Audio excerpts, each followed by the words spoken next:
Brad Williams, Frugal Finance, forward contracts. If you've not taken any of my previous courses and you're not aware of forward contracts, go back and listen. I cover forwards and futures in detail, but I'm going to go through this example as to a forward contract, and then we're going to go in the next couple examples after this will be futures. We're just going to do a conventional type of futures contract, and here this is just going to be a very simple forward contract, something that we could deal with on a daily basis. If you fly often, any two parties agree to exchange some item in the future at a prearranged price, they are entering into a forward contract. Often people enter into forward contracts without knowing that it's what they're doing. That's what they're called. For example, you might be planning a trip from Boston to Tokyo a year from now. You make your flight reservations now, and the airline reservation clerk tells you that you can either lock in a price of $1,000 by committing now, or you can wait and pay whatever the price will be at the day of your flight. In either case, payment will not take place until the day of your flight. If you decide to lock in the $1,000 price, you've entered into a forward contract with the airline. Something you don't think about, but in simple terms, that's a forward contract. Take this into anything you do now in the future, and you're contractually doing a forward contract. It's that simple. Let's not make it any more complicated, okay?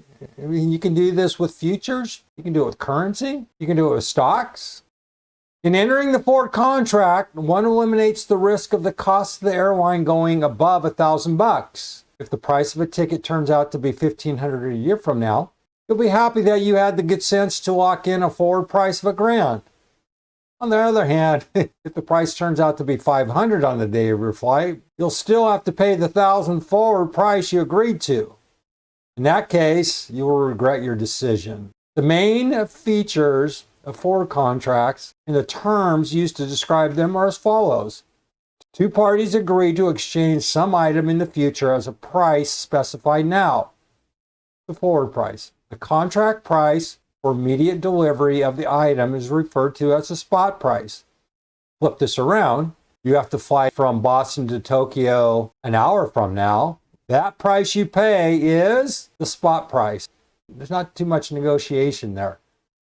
No money is paid in the present by either party to the other. In today's world, most likely you're going to have to put down something. Some of this information is a little dated, being that we're on an online world with everything's dynamic. You either put a deposit down or you'll have to pay the entire amount up front. So then you have to ask yourself this question. If I have to pay the entire amount now, $1,000, versus taking that $1,000 and putting it into a CD for a year, that's paying 6%, that whatever that interest is going to be, $1,000. So now you have to do a little bit of, do I want to earn 6%, bet that the market won't change, or you could do a little bit of research and see where trends are and see, well, if there's any volatility, if there's any cyclical aspects or seasonal aspects related to flying. And clearly you want to look at fuel prices, perhaps maybe dollar versus Japanese, perhaps maybe could do something with that $1,000 in terms of hedging yourself. Again, you're already hedging yourself buying the ticket, but now you have this interest consideration, that opportunity costs. The face value of the contract is the quantity of the item specified in the contract multiplied by the forward price. So you had 1 times 1,000. The party who commits to buy the specified item is said to take a long position.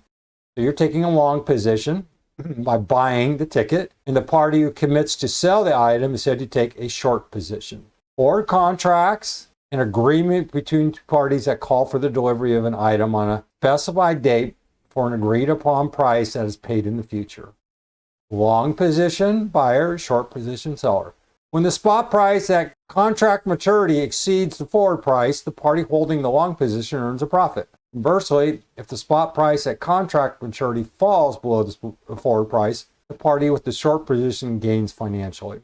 Not so much so here, but let's say this forward contract was an option An option is simply a forward contract. If the price goes up and you're long, you can always sell that position anytime between the time you buy and the time option expires. Well, it's a forward contract in a way. You can do the same thing with futures.